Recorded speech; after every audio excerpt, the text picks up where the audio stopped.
우리 이 두 사람이 공동 성명에 대해서 완전히 합의를 봤습니다. 여러분 축하해 주십시오. 광복을 제대로 기념하려 그러면은 이제는 분단을 극복하고 우리가 좀 통일과 화합의 길로 나가야 되는데, 그게 이제 6.15 5주년이라는 것이 그렇게 만드는 아주 중요한 계기가 됐다고 봐요. 2000년 6월 그때 6.15 선언 발표가 아주 획기적인 사건이었고, 이번에 6.15 5주년 기념에서부터 8.15 60주년 기념을 남북해외가 함께하는 이 과정이 어떤 의미에서는 6.15 선언에 버금가는 그런 큰 어떤 진전이었다고 생각합니다. 우리는 6.15 공동선언 5주년, 광복 60주년이 되는 올해에 기필코 한반도에서 전쟁 위험을 걷어내고 민족의 화해와 단합을 위한 새로운 단계로 올려놓자는 약속을 실천에 옮겼습니다. 여러분의 뜨거운 함성을 모아 자주 평화 통일을 위한 8.15 민족 대축전의 개막을 선언합니다. 제가 사실은 선생님 2005년부터 9년까지 6.15 남측위원회 상임대표 하실 때 제가 이제 정책위원회를 했었습니다. 그때 박순성 선생님이 위원장이시고, 네. 그래서 저는 그 회의가 항상 제일 재밌었던 회의였던데요.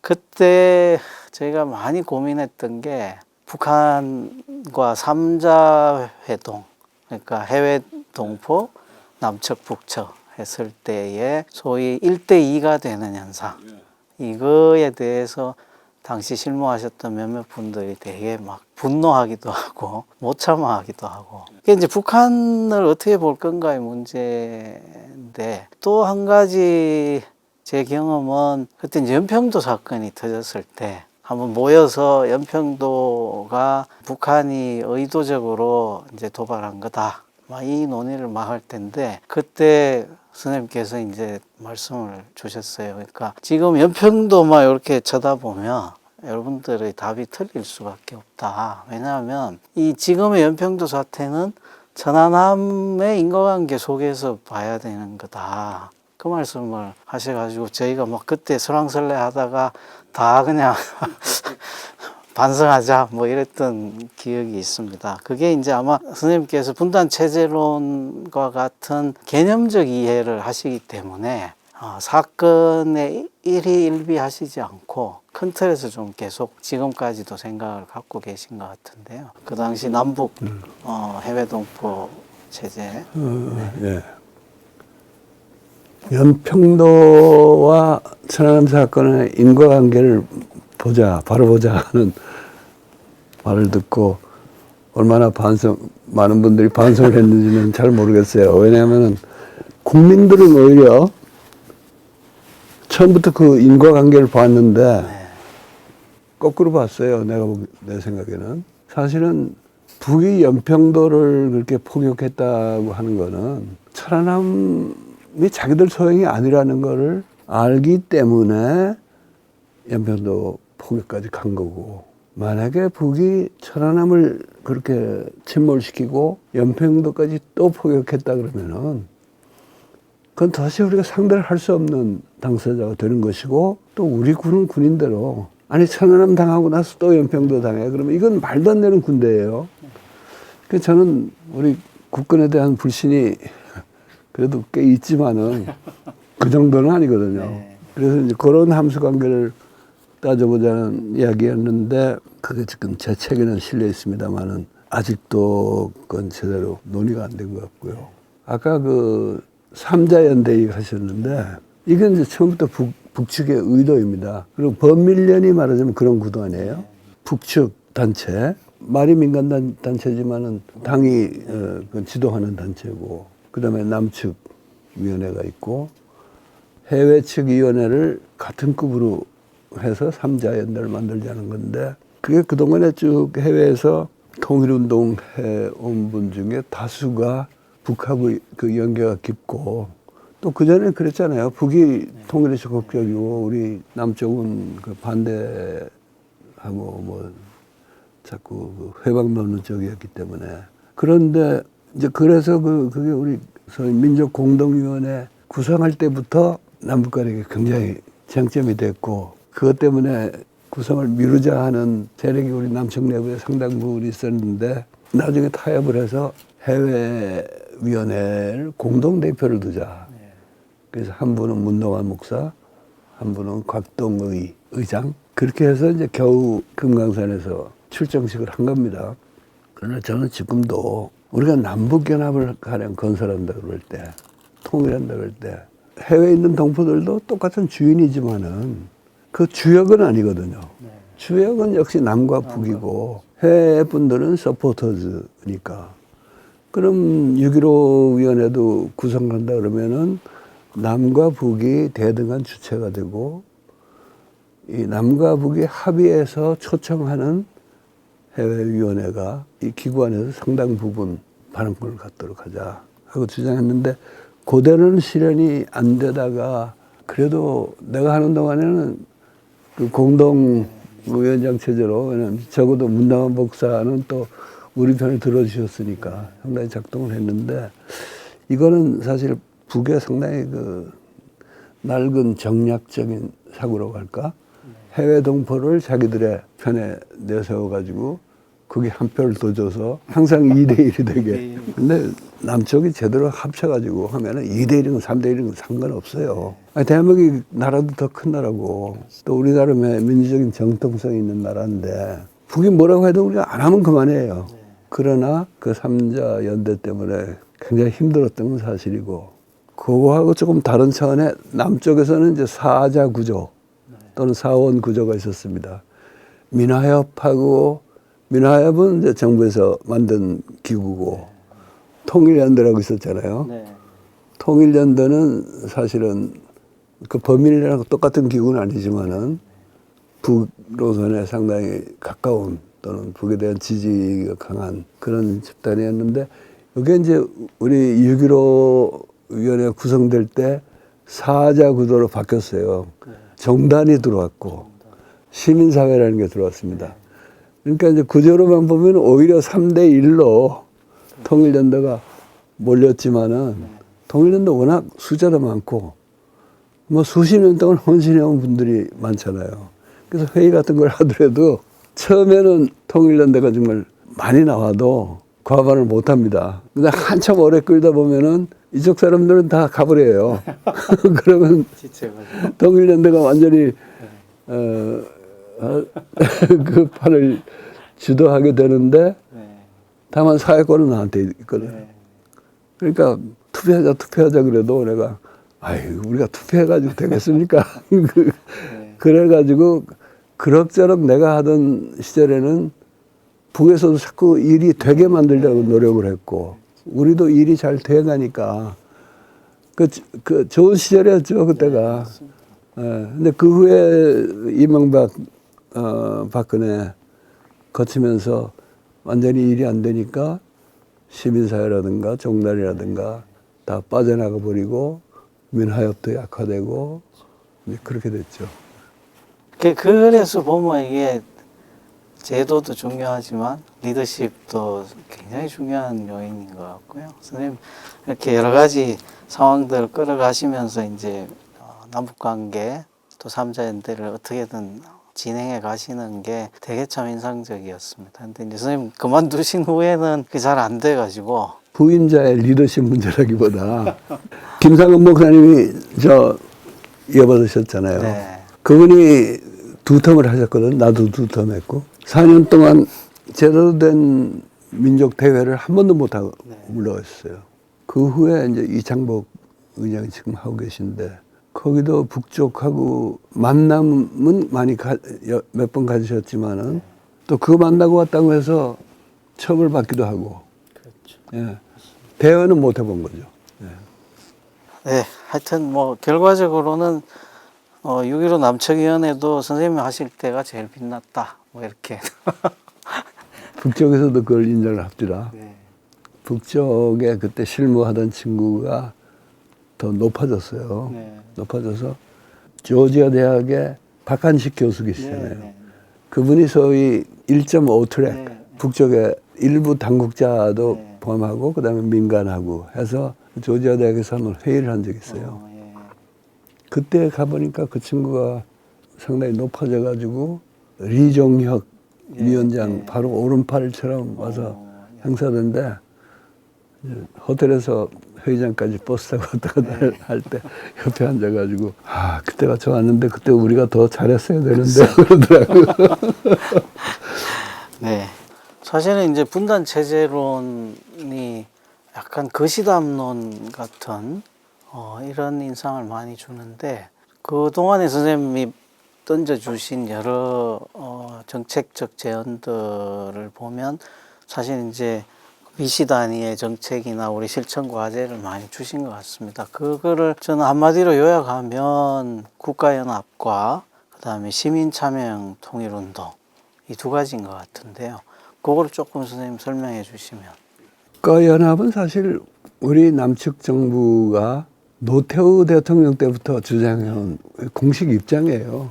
그거를 지금 물론 그때 국가연합이라는 표현을 안 쓰고 한민족 공동체 얘기를 했잖아요. 근데 그게 국가연합론이었는데 그 후에 이게 실제로 국가연합 얘기가 나오고 남북관계 진전이 되니까 저쪽에서는 뭐 연방제 하자는 거냐 뭐 이래가지고 물고 늘어졌는데 연방제하고 연합제는 전혀 다른 거고 그래서 6.15 공동선언에서는 남측의 국가연합제하고 북측의 그때 토를 하나 달았어요. 낮은 단계의 연방제하고 서로 공통되는 점이 있다.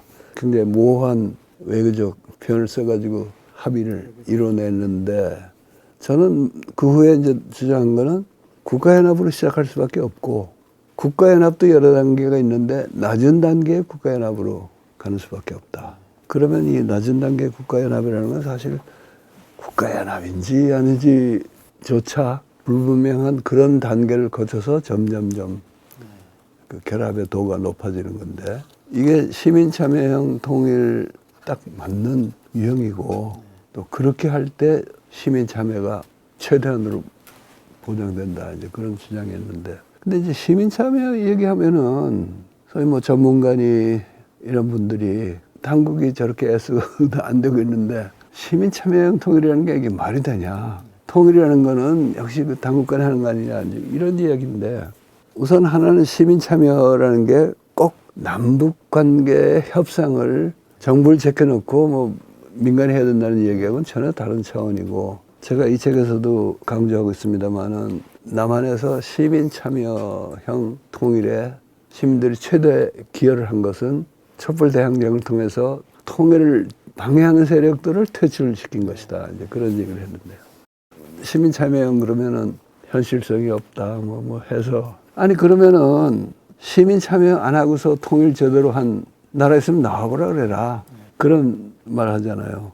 베트남 같으면은 무력 통일을 하는데 그 무력 통일을 할 때 민중들의 엄청난 희생과 자발적인 참여가 있었지만은 그걸 가지고 시민 참여형이라고 우리가 할 수는 없고 독일의 경우도 통일 자체는 시민 참여형으로 이루어지지 않았는데 그 전에 통일을 안 한다는 전제로 동서독이 교류하면서 사실은 상당히 수준 높은 시민 참여와 교류가 있었어요. 그래서 그만큼이라도 통일이 된 것인데 만약에 처음부터 시민 참여형 통일이라는 그런 뚜렷한 목표를 갖고 진행했다면 아마 독일이 세계적인 그냥 지금 같은 강국이 아니라 평범한 강국이 아니라 세계적인 모범 국가가 됐을 겁니다.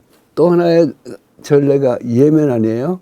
예멘은 처음에 남북 예멘이 완전히 이건 야합하는 통일을 했거든요. 지도층끼리. 그랬다가 세월이 가면서 예멘은 아시다시피 북쪽이 자본주의고 더 큰 나라인데 야합을 해서 남예멘 쪽에 상당한 권한을 주었는데 세월이 지나다 보니까 그럴 필요가 없겠다 싶어가지고 다음부터는 뭐 선거에 의해서 그 결과를 따르자 그러니까 남쪽에서 가만히 있을 리가 없죠. 그래가지고 전쟁이 일어나지 않습니까? 그래가지고 결국은 평화통일을 못하고 전쟁 통일을 했던 건데 우리의 경우를 보면은 7.4 공동성명이 최초의 남북 정부 간 합의인데 이게 시민참여 제로였거든.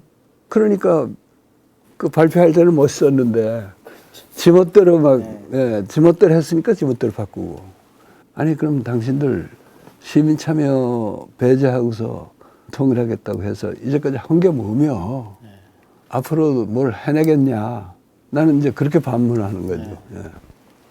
학생들 앞에서 강의를 이렇게 하잖아요. 책을 읽히고 이 분단 체제론이 어떤 특성이다라고 제가 이제 한 2가지 정도로 애들한테 설명을 하는데, 저작권자의 이 동의가 없이 제가 요약하고 가르쳐서 꼭 한번 선생님 뵈면 진짜 나중에 한번 확인을 받아야 되겠다 싶었던 게 있습니다. 그래서 저는 그 2가지의 특징이 있다고 생각을 하는데요. 첫째는 분단 체제론이 우리 사회의 변혁운동이라는 표현을 쓰면 그 단위가 남한만이 아니라 한반도 전체다라는 걸 지속적으로 던지는 굉장히 중요한 화두라고 저는 생각을 하고요. 그래서 세계체제 속에서 한반도, 이런 생각을 우리가 끊임없이 해야만 왜 우리를 결손국가라고 하는지, 앞으로 새로운 세상이 올 때 우리가 만들어 나가는 한반도식 나라라는 표현이 왜 나오는지가 이제 그 분단 체제론에 들어있다. 이제 그게 제가 보는 한 요소고요. 2번째 요소는 특수성이면 특수성인데, 그 특수성이 뭡니까 하면, 한마디로 요약하면 남과 북의 기득권 세력들이 서로 공존하면서 이 체제를 유지하는 시스템. 그 비슷한 표현을 이제 쓴 분들이, 이종석 장관이 자기 박사 논문 쓸 때 적대적 상호의존 관계 이런 표현 썼고, 박명림 교수님이 대쌍동학, 서로 남북이 얽혀서 이렇게 움직이는 이런 표현들을 이제 쓰면서 분단 체제론의 성격을 이해하는 데는 개념들이 도움이 저는 됐다고 봅니다. 근데 그 개념들과 이제 선생님 개념의 가장 큰 차이는 앞에 말씀드린 한반도 전체 단위에서 생각할 수 있느냐 없느냐, 이 2가지를 동시에 머릿속에 둬야만 선생님 말씀하시는 분단 체제론이 제대로 이해된다. 이렇게만 가르치거든요. 말씀하신 대로 분단 체제라 그러면은 이제 많은 분들이 집권층 간의 적대적 상호 의존 관계를 얘기하시는데, 그 지금 지적하신 이종석 교수나 박명림 교수나 또 한원상 교수도 그 얘기를 많이 하셨어요. 그래서 그건 뭐 제가 특별히 새롭게 한 건 아닌데, 흔히 많은 사람들이 요즘은 이제 서양물이 많이 들어가지고 무슨 론 그러면은 그거를 이론으로 해석을 해요. Theory of 뭐 Division System이라든가. 근데 원래 우리말의 론이라는 거는, 논한다는 거는 그냥 말한다는 거지, 그 이론을 특별히 따로 세우는 게 아닙니다. 그러니까 분단 체제에 관한 언설, 요즘 흔히 쓰는 말을 하면 담론이지, 그러면서 이론이 아니에요.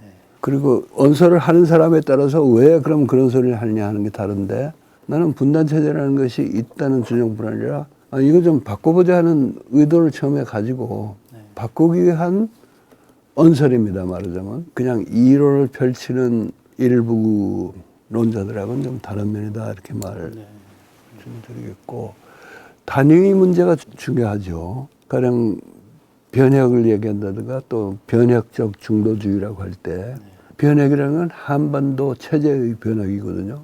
그때 말하는 중도주의는 남한 내에서의 실천 노선을 주로 하는 개념이고, 근데 실천을 하는데 한반도 전체의 변혁을 염두에 두고 하자 하는 건데, 근데 사실 이 단위 문제는 또 다른 차원이 있습니다. 난 처음부터 이메뉴엘 월러스틴이라는 분의 세계체제 분석, 그이도 세계체제 이론이란 말을 아주 싫어해요. 제가 세계체제를 하나의 단어로 놓고 분석하자는 주장을 해온 것인데, 체계라고 하면은 어쨌든 상당 부분 하나의 그 완결된 체계를 만들고 있어가지고, 그 중에 어떠한 요소를 우리가 인식을 하면은 그걸 바탕으로 나머지 걸 제대로 이렇게 풀어낼 수 있는 게 체계 아닙니까? 근데 월러스틴은 그런 것에 해당하는 사회체제는 세계체제 전체가 있을 뿐이다.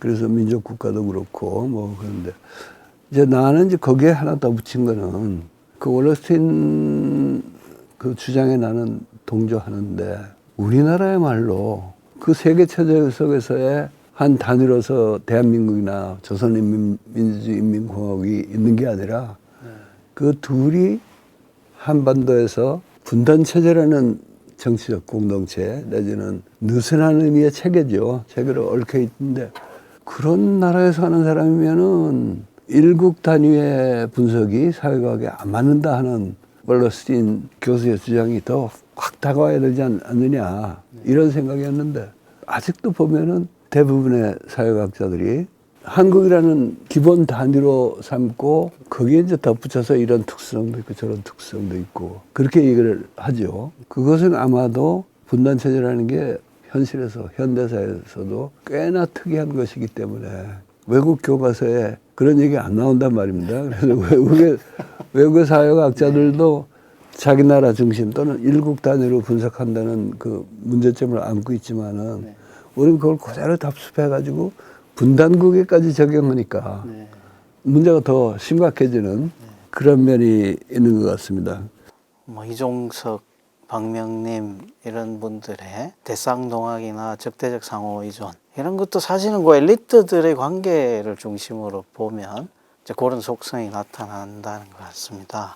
사실은 그 두 분들도 그렇게 보게 되는 이유가 시민참여형 통일운동에 대한 자신감도 좀 부재한 것 같고 믿음도 좀 부재한 것 같고 이제 그런 것들이 사실은 좀 평화주의로 가는 그 점프가 좀 있는 비약이 있는 것 같거든요. 그래서 이 책에 되게 이제 많은 부분을 할애해서 쓰셨는데 우리 최장집 선생님의 그 평화주의 또 그것을 이제 박명림 뭐 이종석 이렇게 해서 한번 설명해 주시면.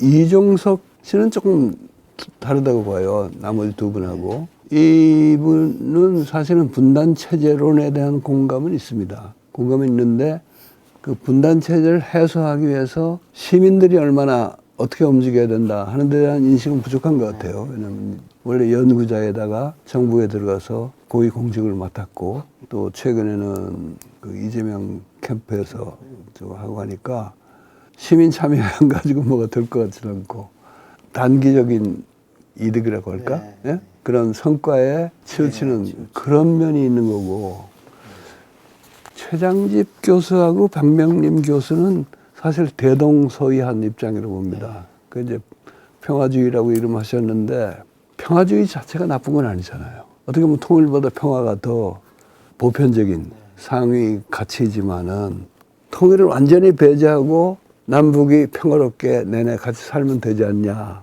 하는 식의 평화주의는 최소한으로 얘기해도 그거는 현실 감각이 없는 교수들의 국리공담이고 근데 그게 이제 그 두 분뿐 아니라 상당한 공감대를 형성해가지고 그런 운동도 진행하고 있는데 나는 그거는 비현실성이라는 그런 비판도 하면서 원래 사회과학이라는 거는 어떤 이론이 나오든 그걸 그냥 이론으로만 맞냐 틀리냐 따지는 게 아니고 그건 철학자들이 하는 일이고 사회과학자들은 그 이론이 객관적으로 대표하는 이해관계가 어떤 것이냐 여기에 대한 분석도 하는 게 사회과학 아니에요. 근데 그렇게 본다면은 평화주의라는 게 박근혜 시대부터 이렇게 나오기 시작했는데 문재인 정부 들어와가지고 남북관계 좋아지니까 오히려 활길뛰게 됐어요. 박근혜 시대는 워낙 통일이니 뭐 이런 게 장사가 안 되니까 그리고 또 전쟁 위험이 실제로 있었고 그러니까 평화주의를 말하는 게 의미도 있었고 그 상황에서는 그게 장사도 되는 것이었고 그랬는데 남북관계가 확 풀려가지고 평화가 될 것 같으니까 그때 나오는 평화주의 담론이라는 거는 야 이만하면 살만하지 않냐 그냥 우리 이렇게 남북관계 이대로 살자 하는 쪽으로 가는 거예요. 근데 그건 이만하면 살만하다고 생각하는 사람들의 입장이지 그때 뭐 헬조선 뭐 한참 떠들고 젊은이들이 뭐 지금도 그렇지만은 젊은이나 뭐 우리 사회 민중들이 못 살아가지고 아우성인데 거기다 대고 야 이만하면 살만하게 됐으니까 너희들 좀 가만히 있어라. 우리가 세월호 때 들어본 그 얘기 아니 본인들이 그런 뜻으로 말씀하셨다는 건 아니고 그런 작용을 하고 있지 않나. 이거 내가 못돼서 그런지 모르지만 그게 나의 의심이고 그래서 그 의심을 한번 제기해 본 거죠. 네. 민족주의와 세계화 이렇게 이분법을 설정을 하고. 예, 그리고 통일 문제에 대해서도 네. 평화주의냐 통일지상주의냐 네, 네. 이렇게 이분법을 그렇죠. 설정해요. 예, 예. 그 두 개에 대해서 이것도 아니고 저것도 아닌 참 중도의 길이 분단체제론이고 분단체제 해소운동이라는 얘기를 벌써 수십 년째 하는데 완전히 무시하는 거예요. 난 그것도 좀 납득이 안 가는 건데 진지한 학자는 자기가 동의하지 않더라도 자기 이론에 대한 정면 비판이 들어오면은 그 응답을 하는 게 원칙인데 그냥 못 들은 척하고 옛날 하던 얘기 또 하고 그런단 말이죠. 그 선생님 만드신 유명한 개념이 있잖아요. 후천성 분단인식 결핍 증후군. 들으면 싹 머릿속에 싹 들어오는 그런 개념이죠. 에이즈를 네. 후천성 면역 결핍 증후군이라고 부르잖아요. 이제 그걸 아는 사람들은 아 이게 무슨 말인구나 하는 게 잘 들어오고 본인들이 이렇게 듣기에 유쾌한 표현은 아니겠지만은 나는 이따금씩은 네. 좀 당신들 좀 불쾌해 보시라. 어? 그렇게 편하게만 살면 되냐 하는 뜻을. 네. 사실은 중요한 말씀이신 것 같고요. 그 점에서 보면 이제 선생님 분단 체제론을 세계 체제 속에서의 한반도 이렇게 보는 게 소위 민족주의와 세계화를 이렇게 대립시키지 않는 중요한 접근법인 것 같습니다. 그래서 열린 자세로 보면 될 것 같고요. 그러니까 이제 이종석 장관 말씀하셨는데 저는 이제 그분을 94년도부터 쭉 많이 봤는데 아주 초창기에는 아마 후천적 결핍증이 좀 있으셨던 것 같아요. 근데 노무현 정부 하시면서 이제 정책을 맡고 북한하고 직접 협상을 하고 또 그런 평화주의가 좌절되는 거를 이렇게 경험하시면서 생각이 좀 바뀌신 것 같고 박명린 선생님이나 최장집 선생님은 되게 우수한 학자이시지만 그런 소위 시민참여형 통일운동 그 속에서 이렇게 경험이 조금 예, 특히 부족하셔서. 최장집 교수는 시민 참여를 굉장히 싫어하시죠. 네, 네. 정당을 통해서 이게 작동해야지. 네, 맞습니다. 거리의 정치, 네. 대중의 정치 이거는 비상한 사태에서 그런 게 벌어져서 이룩된 긍정적인 효과를 전적으로 부인하는 건 아니지만은 이제 저러다가는 우리 다 망가지지 하는 게 있고 근련에 와서 더 심해지신 것 같아요.